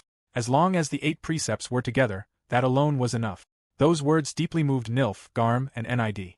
Nilf shyly repeated his statement to herself, wondering if being enough for him meant she was his primary wife. Garm teasingly asked whether the king intended to mate with her, while Nid bashfully added herself into the conversation as well. She released a long sigh and told them not to twist his words into something else, since he had never said any of that. He also bluntly remarked that Nid, in particular, should stop talking already. Inwardly, Shu decided that their next priority should be gathering the male members of the 8 precepts. With that thought in mind, he announced that they would soon go and meet the unimbibed. Although Shu still had no idea who the fake Helheim truly was or what their goals might be, he believed that as long as he remained together with his companions, they would somehow manage. For now, he decided it would be best to take things one step at a time. Meanwhile, far away in the steel city of Gagiel, a massive city built beneath the enormous Vehinos mine, countless demonic materials gathered in what was known as the sacred land of smithing. There, a man questioned a young adventurer who wished to have a weapon forged by the legendary smith Gubba. The man bluntly told him to give up, explaining that even among the royal artisans, Gubba alone was revered as the god of smithing. Despite this, the young man stubbornly insisted and even offered all the money he possessed. The man replied that it was nowhere near enough. To someone like Gubba, the young man lacked both wealth and fame. He explained that Gubba only accepted requests from royalty, archduke families, high-ranking nobles, and top-tier adventurers. The smith forged weapons solely for those who supported the very foundations of the world. That was why everyone called Gubba the god of smithing. Frustrated, the young man cursed under his breath and vowed that one day he would make a name for himself. Still curious, he asked whether Gubba might actually belong to the demon race, since rumors claimed the smith was over 300 years old. The man denied the rumor and clarified that Gubba was completely human. However, his mana capacity was said to be extraordinary. Beyond that, the man remarked that Gubba also possessed an overwhelming obsession with smithing itself. At that same moment, deep inside the smithing workshop, events continued to unfold. Inside the workshop, Gubba coldly told his customer to leave, stating that he had nothing more to say to him. The man immediately obeyed and hurried out of the shop. Once the customer was gone, Gubba quietly muttered to himself about his young master. In the end, That person had been the last one capable of wielding the equipment he forged with his very soul. Gubba wondered if he would ever again witness the sight of his weapons truly coming to life in the hands of a worthy wielder. Elsewhere, near a massive stone monument, someone pointed toward a sword embedded within it and asked if that was truly the blade the god of smithing had forged with complete sincerity. A nearby man recited the inscription carved beneath the weapon, declaring that whoever managed to pull out the sword would be granted the right to inherit Gubba's essence. According to rumor, those were the very words spoken by the legendary smith himself. The man further explained that adventurers had once again begun gathering in large numbers around the sword, causing business in the area to flourish. For the merchants and townspeople, the growing crowds were something to be thankful for. Suddenly, a woman interrupted the conversation and asked how the customers had been lately. The man immediately recognized her and respectfully greeted her as Lady Irina. He quickly reported that, thanks to her efforts, business was thriving. Irina calmly acknowledged his words and encouraged him to continue working hard before moving on. After she departed, the young man curiously asked who she was. The man explained that she was Lady Irina, the daughter of the city's lord. He went on to say that rumors claimed the governor had lost his sanity, leaving Irina to serve as the acting ruler in his place. However, he quietly questioned how long she would be able to endure such responsibility. The man further explained that with this year's poor harvest combined with the burden of governing the commercial city of Gagiel, the weight placed upon such a young girl was simply too great. As Irina walked through the bustling streets of the Steel City, she tightly clenched her fist. Deep inside, she already understood the harsh truth of the situation. She knew she had to do something before matters worsened any further. Meanwhile, in the distance outside the city of Gagiel, Shu and his companions steadily approached. A few days earlier, in another place, Nilf looked around and quietly noted that snow was falling. Nearby, Garm observed that the entire forest had frozen over. Excitedly, Garm declared that she could smell the king's scent nearby and urged Nilf to hurry along with her. As they traveled through the icy wilderness, Nilf found herself reminded of the distant past. The cold air and endless snow brought back memories of the day she first met the Corpse King. It had also been during a freezing snowy day much like this one. At that time, Nilf had wandered barefoot through the forest with nowhere left to go. She had been born from a union between an angel race mother and a demon race father. Her mother had abandoned her and disappeared somewhere far away, while her father had reportedly been executed. Left completely alone, the young Nilf staggered through the snow, weak from hunger and exhaustion. She quietly wondered if perhaps she should try going into a nearby city. Deep down, she thought that even if she were captured and mistreated, it might still be acceptable so long as she could find some place where she belonged. However, the moment memories of the people who had caused her suffering resurfaced in her mind, a violent shiver ran through her body. She immediately rejected the idea, warning herself that if she entered a place like that again, she would never be able to return. Alone in the frozen forest, Nilf softly whispered the word, "Mother." In her imagination, she pictured her mother apologizing to her. Yet even then, Nilf realized that apologies were not what she truly wanted. More than anything, she simply wished for her mother to stay beside her. As the cold continued to drain her strength, Nilf eventually collapsed into the snow. Her body grew weaker with every passing moment. Helpless and fading, she silently begged for someone, anyone, to save her before her consciousness finally slipped away. When she next opened her eyes, Nilf was shocked to discover that she was inside a cave. A man's voice suddenly asked whether she was finally awake. Startled, Nilf immediately hugged herself defensively and demanded to know who he was and why she had been brought there. The man calmly explained that he had been out performing his usual training when he discovered footprints in the snow. Had he arrived any later, the snowfall would have completely erased them, meaning she had simply been fortunate. Nilf sharply replied that his explanation did not answer her real question. She clarified that she wanted to know what he intended to do with her. The man answered without hesitation that abandoning a dying child after finding them would have weighed too heavily on his conscience. That was the only reason he helped her. He then advised Nilf that if she was cold, she could move closer to the fire. Still filled with suspicion, she coldly answered that it had nothing to do with him. Deep inside, Nilf told herself that she needed to kill this man before she lost another chance. She had thought the same thing many times before whenever encountering others. Yet this man felt different from everyone else she had met. And because of that difference she realized something terrifying. She was afraid. As the man slowly approached her, Nilf instinctively wrapped her arms tighter around herself. The man calmly informed Nilf that he was about to touch her shoulder. In response, Nilf immediately screamed and revealed that she possessed the ability to see the future. She declared that within 5 seconds, his life would come to an end and he would die right there. Nilf's power was known as fiction dominance, an ability capable of distorting reality itself whenever a lie was spoken with malicious intent. It was such a terrifying power that even the Demon King had once feared it. By all logic, the man standing before her should have died instantly. Yet contrary to her expectations, He remained completely unharmed, staring back at her with only confusion on his face. The man admitted that he did not fully understand what she meant and simply asked her to explain herself. Inside, Nilf was overwhelmed with disbelief that her fiction dominance had failed to work. However, the moment the man's hand gently touched her shoulder, her thoughts came to a halt. Tears suddenly streamed down her face as despair consumed her heart. Nilf convinced herself that she was going to die without ever learning anything, without ever accomplishing anything meaningful. Breaking into sobs, she cried out that she did not want to die and desperately begged the man not to kill her. Again and again, she apologized, even though nothing had actually happened yet. In that moment, she realized she had repeated those same words countless times throughout her life. To her shock, however, the man simply draped his coat around her shoulders and remarked that she must be cold. He also explained that he had already healed her wounds. Rising to his feet, he revealed that the power he used was not truly his own, but rather a gift left behind by someone else. If she wished to thank anyone, she should thank the person who entrusted that power to him. As he said those words, tears quietly formed in the man's eyes. Surprised by this, Nilf asked why he was crying. The man wiped away his tears and vaguely answered that even he did not really know. He admitted that he was simply trying his hardest not to think about certain things. He then turned the question toward her, asking why she had collapsed alone in such a place, covered in wounds and crying by herself. Nilf harshly replied that his loneliness and her loneliness were completely different. She insisted that she had no intention of becoming close to him. The man calmly accepted her answer and introduced himself as Shu. He then asked for her name. Deep inside, Nilf felt she should refuse. Even knowing there was a chance she could be betrayed again, she could not understand why being near him made her feel strangely at peace. At last, Nilf confessed that she did not have a name because she had been abandoned shortly after birth. Hearing that, Shu quietly responded with understanding before asking whether it would be alright if he gave her a name himself. Nilf reluctantly told him to do whatever he wanted. After thinking for a moment, Shu suggested the name Nilf. Back in the present, Nilf quietly watched Shu as he peacefully slept nearby. Silently calling out his name in her heart, she wondered if the loneliness he carried back then had finally been filled. As she continued gazing at him, her cheeks slowly flushed red.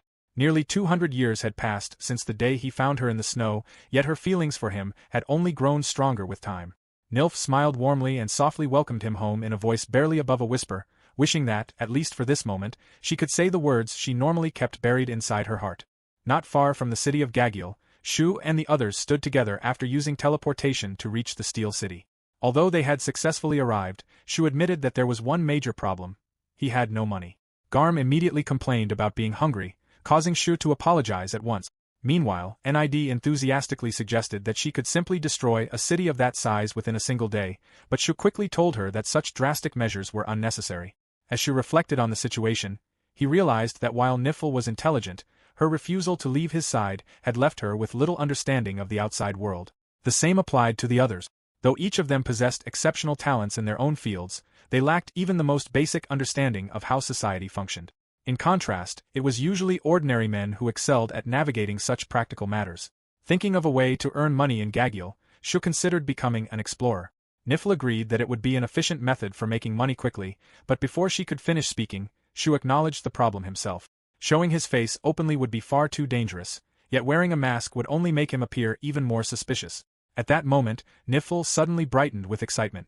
She pointed out that Shu himself used to speak about such things all the time, claiming that it was the fate of those who lived in the shadows. Shu nervously admitted that he probably had said something like that before. Even so, he concluded that he might have no choice but to rely on Gubba for financial support.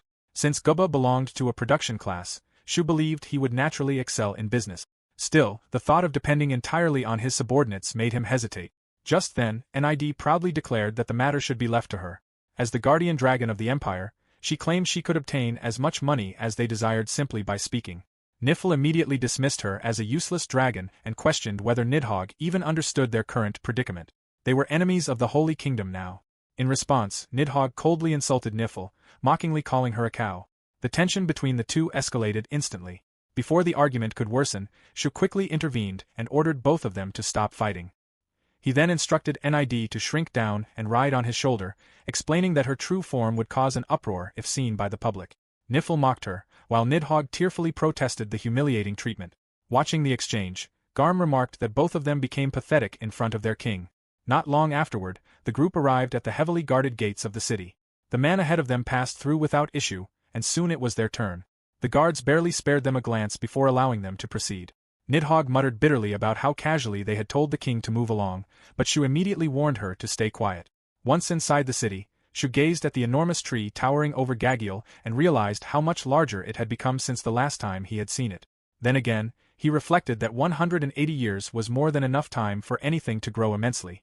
Curious, he turned to Nifl for an explanation. She informed him that the tree was now revered as both a symbol and a cultural treasure known as the Great Tree of Gagiel. In modern times, it had even become something of a tourist attraction. Garm excitedly called out to Shu, reminding him that the enormous tree before them was the very tree he had planted long ago. Shu awkwardly admitted that while he had indeed been responsible for it, planting was perhaps too generous a description. In truth, he had merely discarded it without much thought. Back then, Gagiel had once served as a stronghold for demons, and the sapling of a divine tree worshipped by demonkind had been buried there. Even so, Shu never imagined it would grow into something so massive and revered. As he observed the bustling area around the tree, Shu suddenly noticed a large crowd gathered nearby. Curious, he pointed toward the line of people and asked what was happening. Nifl suggested they investigate, and Shu agreed. Before disappearing from sight, Nifl calmly told him to call for her if necessary. With that, Shu blended into the crowd on his own. While making his way through the people, an old man suddenly called out to him and asked whether he was also a challenger. Confused, Shu repeated the unfamiliar term back to him. The old man seemed surprised that he did not know and casually explained the situation. Pointing toward a small entrance carved into the giant tree, he revealed that deep inside rested a sword embedded firmly within a hard stone. Shu could only mutter in confusion at the mention of a sword. The old man enthusiastically confirmed it and explained that the blade was said to be the masterpiece sword personally thrust into the tree by the royal artisan and smithing god, Gubba himself. Hearing this, Shu was utterly stunned. In disbelief, he realized that Gubba had stabbed a sword directly into what had now become a major tourist attraction. Anxiety immediately filled his mind as he wondered how enormous the penalty for damaging such a cultural treasure would be. Worse still, he nervously questioned what would happen if anyone discovered that he and Gubba were associates. The thought of the repair bill somehow falling onto him made him break into silent panic. Leaning toward Nid, Shu quietly asked for her opinion. Nid casually remarked that knowing Gubba's eccentric personality, the old smith had probably become furious after the king suddenly disappeared and, in frustration, drove his sword into the very tree Shu had planted. Realizing just how deeply Gubba's anger must run, Shu immediately broke into a cold sweat. Trying to regain composure, Shu turned back to the old man and asked what exactly he meant by challenger. The old man explained that challengers were people attempting to pull the sword from the stone. Gubba himself had apparently declared that anyone capable of removing the blade would be allowed to keep it. Despite countless attempts by many people, however, the sword had never budged even slightly. Shu finally understood why so many explorers had gathered around the tree. The old man added that numerous merchants had also come, intending to buy the sword from whoever might successfully claim it. Shu gave a brief acknowledgement as the explanation continued.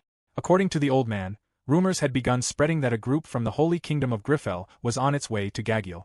It was said that someone among them might actually possess the ability to pull the sword free. Because of this, people had flocked to the city, believing this might be their final chance to witness the impossible. The moment Shu heard this, Nid excitedly declared that she had come up with a brilliant idea. Shu responded with a knowing smirk, remarking that he had likely thought of the same thing himself. Inwardly, however, he reflected on the so-called masterpiece sword. Knowing Gubba better than anyone, Shu found the claim impossible to believe. Gubba took immense pride and joy in seeing his creations actively used by others. With that in mind, Shu concluded there was no way the sword buried in the stone could truly be Gubba's greatest masterpiece. The old man curiously asked whether Shu intended to challenge the sword as well. He even offered that if Shu succeeded in pulling it free, he would purchase it for whatever price Shu desired. Hearing that, Shu immediately became excited and eagerly asked whether the old man truly meant it. Declaring that the old man could count on him, Shu's enthusiasm only earned an awkward laugh in response. After releasing the old man, Shu quietly joined the line of challengers. Before long, his turn finally arrived. The guard standing watch asked if he was next, and Shu calmly confirmed that he intended to give it a try. Before allowing him forward, the guard issued a stern warning. If Shu did anything that could potentially damage the great tree, he would be expelled from the city immediately. Shu was therefore told to proceed carefully. With the warning delivered, the guard stepped aside and allowed him to approach the sword. Without hesitation, Shu reached out and grasped the weapon. The instant his hand touched the blade, he immediately understood its true nature. It undoubtedly carried the full heart and soul of Gubba's craftsmanship. The strange resistance emanating from it was unmistakable, the resentment and will of the demons used as materials in its creation. Gubba, having mastered the art of utilizing demons in forging weapons, had created an armament that no ordinary human could wield if they carried even the slightest fear of demons within their hearts. However, Shu possessed the authority to overcome fear itself. For that reason, the impossible happened in the very next instant. The sword slid free from the stone effortlessly. Shu casually lifted the blade as shock rippled through the crowd around him.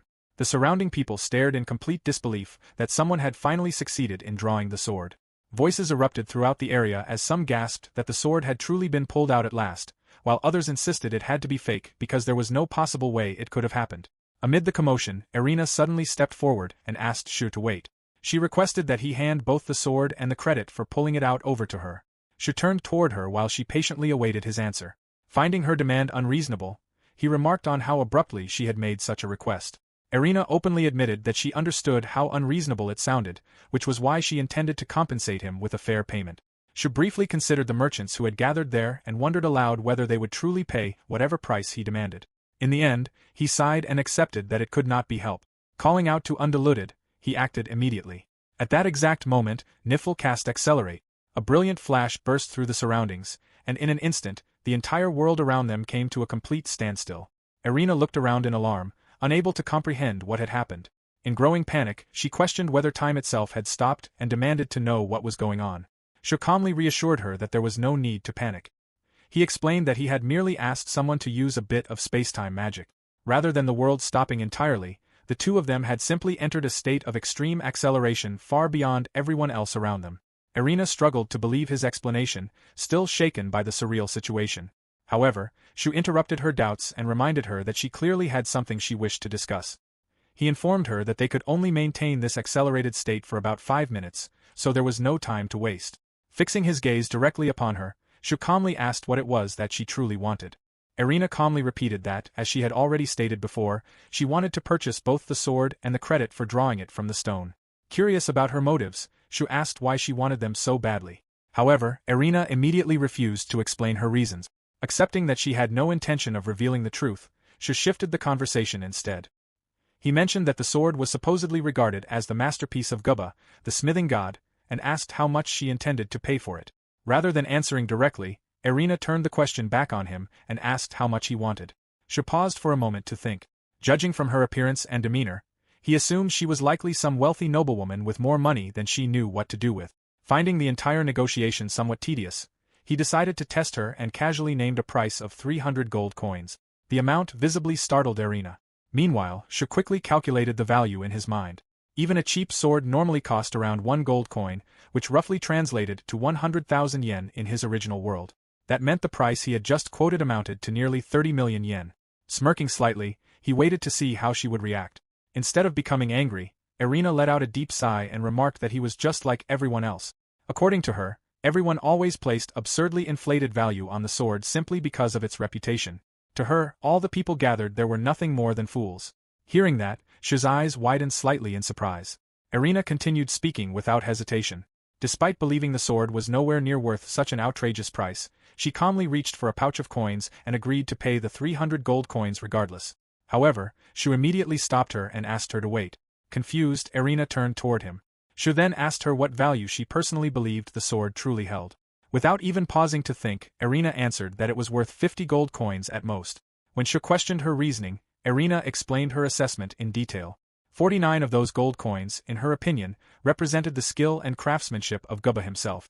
The remaining single coin merely accounted for the materials used in its creation. She bluntly declared that calling the sword Gubba's masterpiece was nothing short of a joke. In fact, she considered even her own estimate generous for a weapon forged from low-tier demon materials and ordinary iron ore. Shu was left genuinely stunned by her analysis. Inwardly, he realized just how remarkable her insight truly was. Erina had accurately recognized that the passion and emotion Gubba normally poured into his creations were entirely absent from this blade. At that moment, Shu understood that she was far more than some simple rich young noblewoman. Trying to probe further, Shu remarked that he had heard the sword was considered something extraordinary and that pulling it free from the stone was supposedly an incredible achievement as well. Erina acknowledged that such rumors certainly existed, but she personally dismissed them. In her eyes, the one capable of wielding and drawing the sword was not some destined hero chosen by fate. Instead, only someone fundamentally broken could use it, someone incapable of fearing death itself. With open mockery in her voice, she dismissed the idea that drawing the sword was an honor.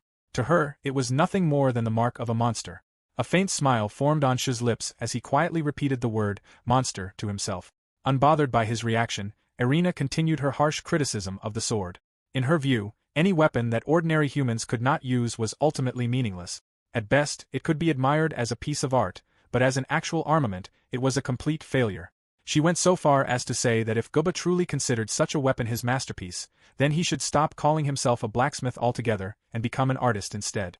The moment those words left her mouth, Shu suddenly burst into laughter. After calming himself, he finally decided to give in and agreed to sell the sword for 50 gold coins. Irina stared at him in disbelief, realizing that he had been testing her all along. Shu denied that it was entirely the case, though he admitted that if he was going to entrust the sword to someone, he would rather it be handed over to a decent person. Confused by his statement, Irina admitted that she did not understand what he meant. Shu then pointed out that claiming the credit for drawing the sword would surely create complications, especially with such a massive crowd gathered around them. In response, Irina calmly revealed the pouch of coins she carried and explained her plan. She intended to distribute 10 gold coins to every person present as hush money. According to her calculations, that amount should keep everyone silent for at least a week. She repeated the phrase, 1 week, in confusion and immediately questioned whether she had some larger objective in mind. However, Irina instantly shut down the question and refused to reveal anything further. Letting out a heavy sigh, she decided not to press the matter any longer. He then handed the sword over to her. The moment Irina accepted the blade, however, her body nearly lost balance from its immense weight. She almost dropped it entirely before managing to steady herself. Catching her breath, she pointed out in disbelief that Shu had carried such a weapon effortlessly while maintaining a perfectly calm expression. Bluntly, she told him that he was clearly not sane. In response, Shu only gave a faint smile and quietly admitted that he already knew that himself. Deep down, he reflected that if he had truly been sane, he never would have created a Chunibu organization like Helheim in the first place. Glancing around afterward, Shu remarked that nearly 5 minutes had passed and wished her good luck. Before he could leave, Irina quickly stopped him and asked for his name. Shu simply replied that he would tell her the next time they met. Irina stared at him in confusion, questioning what he meant by that. However, before she could ask anything further, Shu suddenly vanished into thin air. At the exact same moment, the frozen world around them resumed its normal flow of time. Elsewhere, Shu and the others reappeared through teleportation.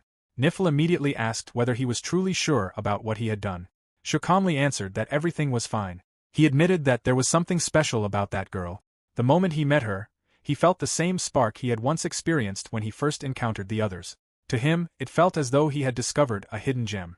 Hearing that explanation, Nifl clicked her tongue in irritation. Shu instantly noticed and asked why she was clicking her tongue. Still visibly annoyed, Nifl dismissed the question and insisted that it was nothing. Meanwhile, Garm cheerfully observed that the king seemed unusually happy. It had apparently been a long time since Shu had been in such a good mood. Shu quietly replied that he did not fully understand it himself. Still, he could not shake the feeling that he had just encountered a true diamond in the rough.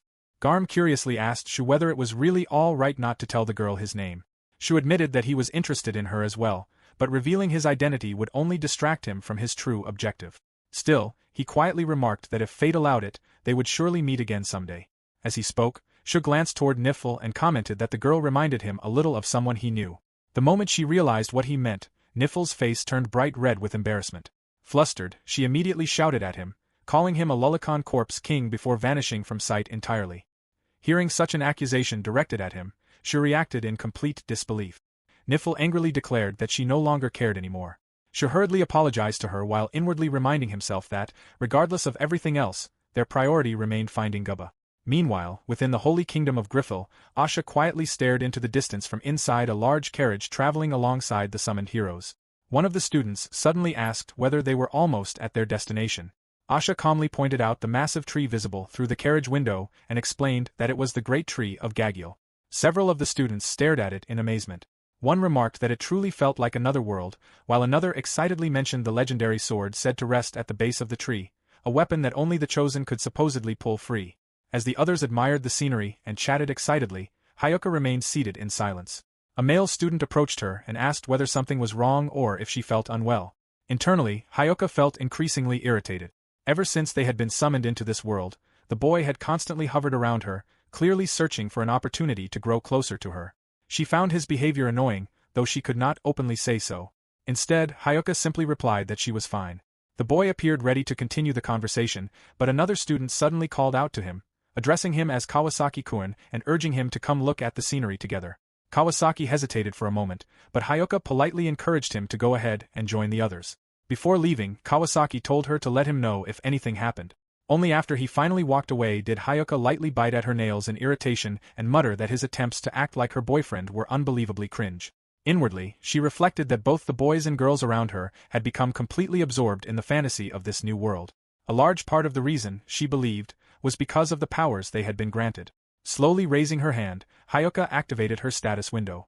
Instantly, a translucent screen appeared before her eyes, displaying information such as her name, usable magic, special abilities, and title. After quietly examining the contents for a brief moment, she deactivated the screen once more.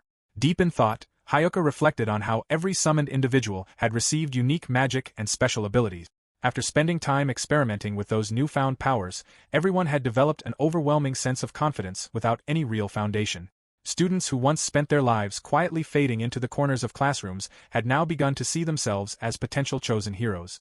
Suddenly, Hyoka's train of thought was interrupted when Asha politely approached and asked whether she could sit beside her. Hyoka quietly spoke Asha's name in acknowledgement and allowed her to take the seat next to her. Once seated, Asha carefully observed Hyoka's expression and remarked that she seemed unusually gloomy. Hyoka admitted that it was true. She explained that the reason for her mood was simple. She wanted to return to her original world as quickly as possible. The moment she heard those words, guilt immediately spread across Asha's face. She sincerely apologized before explaining that if their mission were successfully completed, there was a possibility that Hyoka and the others could eventually return to their own world. Meanwhile, Hyoka silently reflected on the situation in her mind. To her, this confirmed everything she had already been thinking. A burden like this should never have been placed upon the shoulders of a 12-year-old girl. Worse still, a nation that pinned all of its hopes on children and desperately clung to them for salvation was already beginning to lose its sanity. In Hyoka's eyes, the entire country was slowly descending into madness. Asha continued speaking, shifting the topic toward Hyoka's abilities. She explained that Hyoka's power was extraordinarily immense, to the point that it clearly distinguished her from the other summoned heroes. According to Asha, the ice magic Hyoka possessed was an ancient lost form of magic, one so rare that only Hyoka and the infamous Corpse King were said to be capable of wielding it in the present era. Then, with an unusually serious expression, Asha revealed another thought that had been weighing on her mind. She confessed that she believed Hyoka might be the one destined to pull free the sword of Gubba, the smithing god. Asha admitted that such a feat would be impossible for someone like herself, the youngest child of the royal family, but perhaps Hyoka possessed the qualifications necessary to accomplish it. However, before she could continue any further, the conversation was abruptly interrupted. A messenger suddenly rushed toward them in a panic and loudly announced shocking news. According to him, the sword had already been pulled from the stone. The legendary sword of Gubba, the smithing god, had finally been drawn.